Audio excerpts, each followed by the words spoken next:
Alors, il paraît que je suis mal poli et que je dis pas bonjour. Bah désolé, bonjour, bonsoir tout le monde, bon matin si c'est le cas, j'en sais rien. Évidemment, je vous souhaite toujours une bonne journée, même si je le dis pas forcément. Veuillez m'excuser, je vais avoir la même réputation que Bellige bientôt. Enfin bref, c'est reparti pour un Selon vous, l'émission où vous choisissez le classement en votant, donc c'est un top 10 plutôt objectif. Aujourd'hui, on va voir quelles sont pour vous les meilleures musiques de la série. Avant de commencer, voici comme d'habitude les musiques qui ont frôlé ce classement. The North Remembers, King of the North, Blood of My Blood, Fire and Blood et Winter is Coming. Et là vous vous dites que merde, vous allez devoir écouter mon accent anglais. Bah oui, désolé, il y a des choses qui ne changent pas.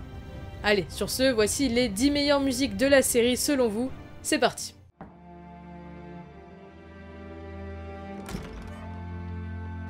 And she loved him.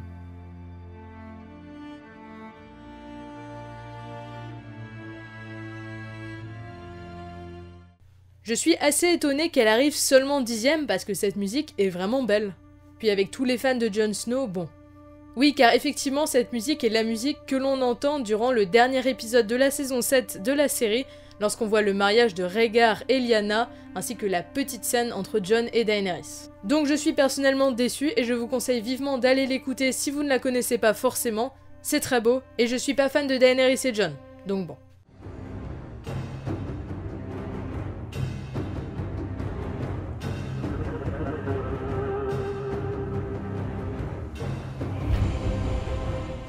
Alors autant je trouve personnellement que cette scène est l'une des meilleures avec Daenerys, autant la musique m'a jamais marqué.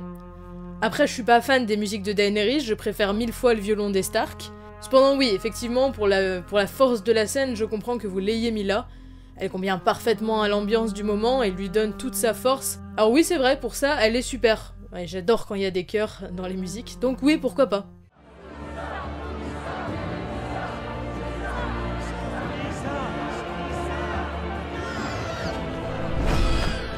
Par contre là vous me choquez. J'ai dit que j'étais pas fan des musiques de Daenerys. Celle-là c'est l'exception. Elle est magnifique. Et musicalement c'est vraiment ma préférée. Le début me fait d'ailleurs beaucoup penser à une musique de Zelda. Et j'adore Zelda. Donc bref, c'est évidemment la musique de la fin de saison 3. Et je trouve ça vraiment dommage qu'elle n'ait pas autant marqué parce que, je le redis, elle est magnifique.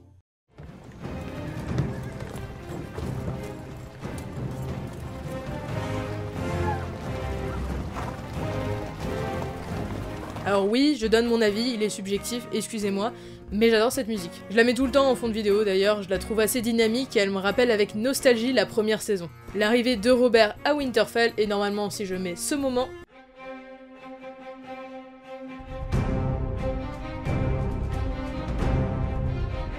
Tous ceux qui ont le DVD de la première saison vont se souvenir du menu du DVD.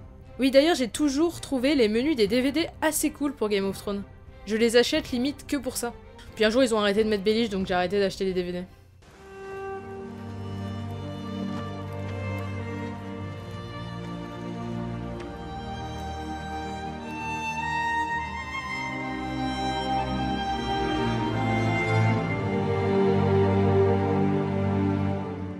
Le thème des Stark arrive en 6ème position. Je le voyais plus haut mais en réfléchissant ça me paraît assez logique. Le nom du thème, la musique, les cordes, je trouve tout magnifique et assez triste dans cette musique. C'est vraiment une musique qui vient marquer la fin de la première saison, la mort de Ned, et qui survient à chaque mort de Stark, même si elle est un peu remixée de temps en temps. Donc oui, ça nous rappelle des mauvais souvenirs, mais honnêtement, elle est vraiment très belle. Voilà, comme je m'y connais absolument pas en musique, tout ce que je dis c'est « Ah, c'est vraiment très beau, ah, c'est magnifique, ah bah oui, bah... »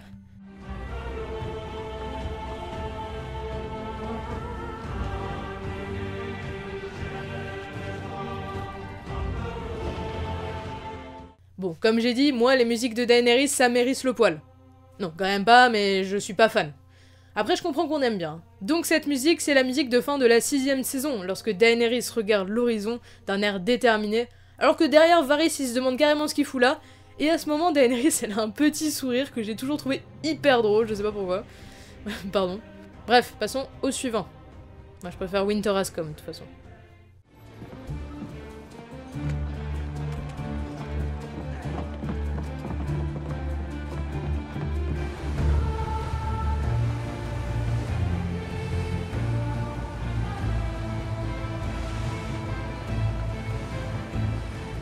allez, je vais encore m'extasier et dire menu du DVD, 4ème saison de Game of Thrones. Non mais ces menus, il faut en parler, je suis désolée, déjà ils sont super bien faits, et en plus ils plongent dans un énorme sentiment de nostalgie pour les premières saisons. Franchement, mais récompenser la personne qui a fait ça. Bref, oui, The Children, c'est la musique de fin de la 4ème saison, lorsque Arya part pour Braavos. Cette musique qui représente tant de choses. Un tournant dans la série, les enfants devenus adultes et prêts à voler de leurs propres ailes. Sauf Sansa, elle a 3 saisons de retard. Mais enfin, cette musique, en plus d'être vraiment très belle, est juste tellement symbolique. C'est fou.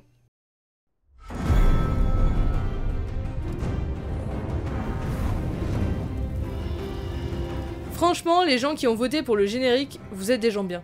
On oublie trop que cette musique, c'est la base de tout. À force de l'entendre, on a tendance à la trouver banale, mais j'ai connu les lundis après l'école, lorsqu'une nouvelle saison sortait et que je courais chez moi regarder le nouvel épisode fraîchement sorti et qu'allumant mon ordinateur pour regarder, légalement évidemment, la série, j'entendais ça. Bah si vous avez aussi vécu ça, vous devez chérir ce générique. C'est juste le meilleur, et je ne tolérerai aucune contestation. Je tiens à faire une légère mise au point sur cette musique. Il existe 2 versions, la chantée et la musique.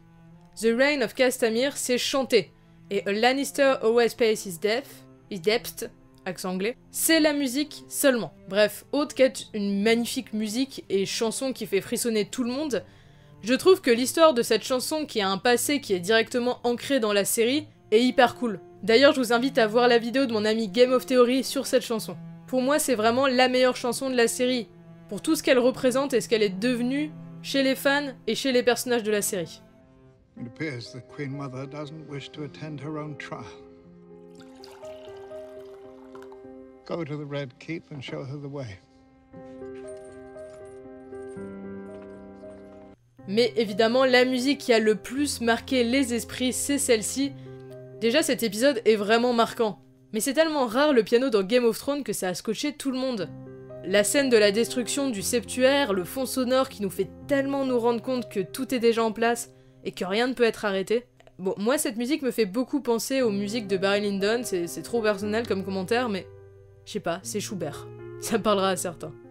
Bref, Light of the Seven, c'est vraiment la musique qui a marqué tous les esprits, juste pour une scène. Et heureusement d'ailleurs qu'elle n'a jamais été réutilisée, car elle en perdrait beaucoup je trouve.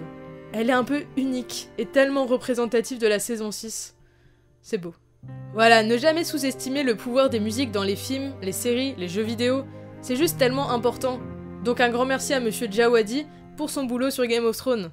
C'est juste extraordinaire clairement, et cela fait que Game of Thrones a l'une des bandes originales la plus marquante des séries actuelles. Même sans regarder la série, on connaît tous les quelques thèmes principaux. Et ça c'est fort. Bref, merci d'avoir regardé cette vidéo. Pour la prochaine, vous allez voter pour le personnage de la série qui est selon vous le plus intelligent. Allez, ça va faire mal, mais j'accepterai tous les résultats. Votez Baelish. Bref, le lien est en description. Si vous avez aimé la vidéo, n'hésitez pas à vous abonner pour ne pas rater les prochaines. Je vous souhaite une très bonne continuation. On se retrouve la semaine prochaine normalement. Bref, allez, portez-vous bien en tout cas. Bye tout le monde. Et je redis, votez Baelish, bordel de Baelish. Au revoir. Sinon on va dire que je suis mal poli. And who